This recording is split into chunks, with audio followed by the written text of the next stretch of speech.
बिस्मिल्लाहिर्रहमानिर्रहीम। अस्सलामु अलैकुम वरहमतुल्लाहि वबरकातुहू।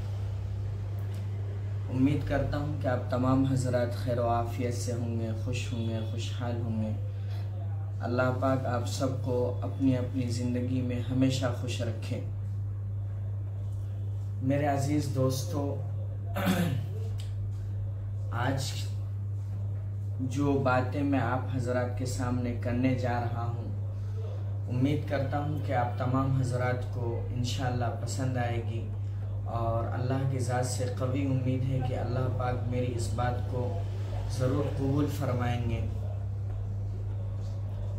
कि हमारे घर का माहौल कैसा रहना। हम घर के एतबार से हमारे घर का माहौल, सास बहू में झगड़े नहीं होना, बहू सास से किसी बात पर नाराज़ नहीं हो जाना, सास बहू को बहू नहीं बेटी समझना और बहू भी सास को सास नहीं माँ समझना।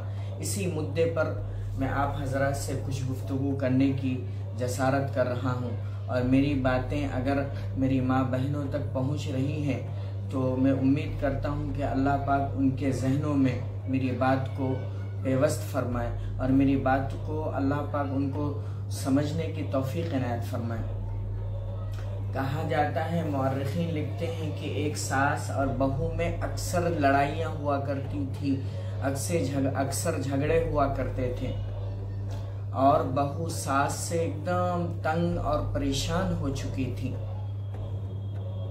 इतनी परेशान कि अब उस घर में रहना उसके लिए दोबाला हो गया था, बहुत मुश्किल हो गया था। बहू जो थी वो एक हकीम साहब के पास पहुंची और हकीम साहब को जाकर कहा, हकीम साहब मैं अपनी सास से बहुत ज़्यादा परेशान हो गई हूँ, बहुत ज़्यादा तंग हो गई हूँ, मुझे कोई ऐसी दवा दीजिए ताकि मेरे सास का पत्ता कट जाए, मेरी सास मर जाए, मैं उससे छुटकारा हासिल करना चाहती हूँ। मेरे अजीज दोस्तों, हकीम साहब भी समझदार थे, अल्लाह के वली थे, अल्लाह के वलियों के साथ मिलते थे, उठते थे, बैठते थे।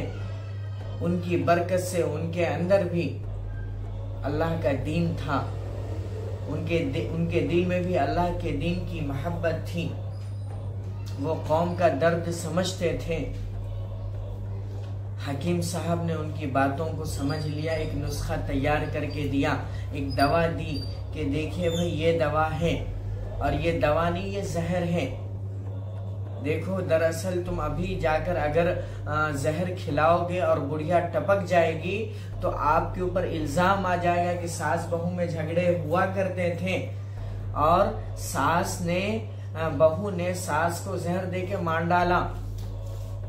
आप ऐसा कीजिए कि इस जहर को रोजाना दूध में मिलाकर अपनी सास को खिलाइए, पिलाइए।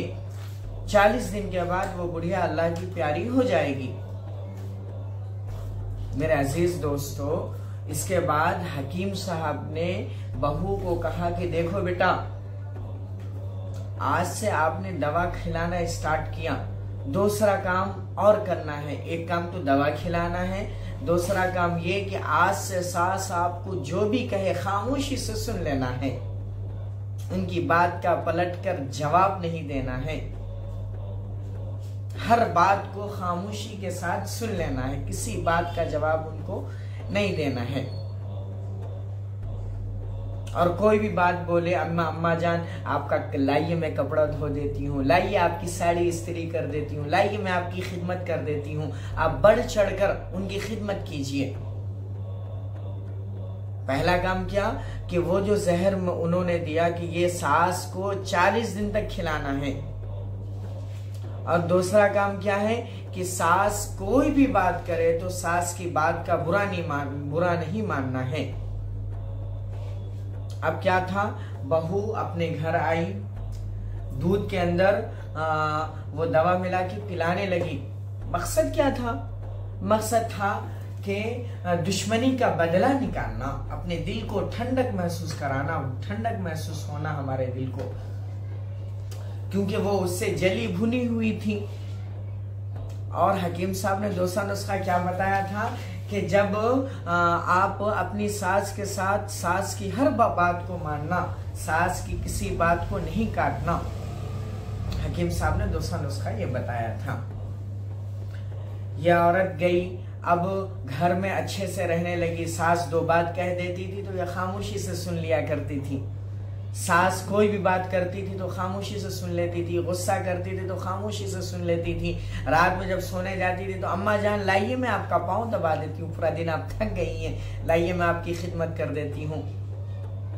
अम्मा जान लाइए आपका कपड़ा गंदा हो गया, आपकी साड़ी गंदी हो गई, लाइए मैं धो देती हूँ। अम्मा जान लाइए आप सुबह से बहुत सारा काम कर लिए, लाइए आपका सर दबा देती हूँ। और खूब खिदमत करने लगी। सास के भी दिल में ख्याल आया कि जब मेरी बहू नहीं रही तो मैं इसको बहू बना के क्यों रखूं। मेरी बहू जब बहू नहीं रही, मेरी बेटी बन गई, तो आइए आज से हम भी अपने मेरी बेटी के साथ अच्छा बिहेवियर, मैं भी अपना बिहेवियर को सुधार लूं और मैं भी अपनी बच्ची की खिदमत करूं। सास और बहू का जो झगड़ा था, वो सास बहू के झगड़े से माँ बेटी की मोहब्बत में तब्दील हो गया। मतलब ऐसा हो गया कि बहू नहीं रही, बहू बेटी बन गई, सास नहीं रही, सास माँ बन गई। जिंदगी में एक साथ रहने में उतार चढ़ाव आते रहते हैं। हकीम साहब ने 40 दिन का नुस्खा दिया था। ये 20 दिन के अंदर अपने इनके जो सासू अम्मा थे उनकी मोहब्बत इतनी दिल में पेवस्त हो गई कि अब वो चाहती थी कि अब वो रोने लगी, तन्हाइयों में रोने लगी कि अल्लाह अकबर, अब 20 दिन बचे, कहीं ऐसा ना हो कि 20 दिन के बाद मेरे अम्मी जान, मेरे सासू अम्मा मुझे छोड़ के चले जाएं। ये भागी भागी हकीम साहब के पास आई। हकीम साहब मैं चाहती हूँ कि मेरे सासू अम्मा मेरे से जुदा ना हो। अब मैं उनके लिए मेरे दिल में बड़ी मोहब्बत आ गई है, अब मैं उनसे जुदा होना नहीं चाहती। आप कोई ऐसा नुस्खा बता दीजिए और कोई ऐसी दवा दे दीजिए कि आप जो जहर दिए हैं उसका इजाला हो जाए, उसकी काट हो। अब क्या था, हकीम साहब ने कहा बेटा वो जहर नहीं था, वो तो एक ताकत की दवा थी। और आप जब आए थे, अगर मैं आपको उस वक्त ये चीज समझाता तो आपके समझ में बात नहीं आती। शैतान आपको वरगला चुका था। शैतान ने आपके दिल में आपके सास की नफरत को घोल कर रख दिया था, जिसकी वजह से आप उनकी नफरत में जली जा रही थी। लेकिन मैंने जो नुस्खा बताया, इस नुस्खे के ऊपर आपने अमल किया और अमल करने की वजह से आपका इतना फायदा हुआ। देखिए, इसके बाद वो औरत खुशी खुशी घर आई और सास की आज से और ज्यादा खिदमत करने लगी। मेरी अजीज माँ बहनों, एक चीज याद रखिए, जिंदगी में उतार चढ़ाव आते रहते हैं, तो हम हर चीज को हम मोहब्बत से सुलझाने की कोशिश करना, मोहब्बत से उसको खत्म करने की कोशिश करना। अल्लाह पाक हम सबको समझने की, दीन की सही समझ आता फरमाए और हमारे घरों में अमन और शांति आता फरमाए और हमारे देश के हालात को खूब से खूबसूरत बनाए। मिलते हैं इंशाअल्लाह किसी अगली वीडियो में। जब तक के लिए इजाजत दीजिए। अस्सलामु अलैकुम वरहमतुल्लाहि वबरकातुहू।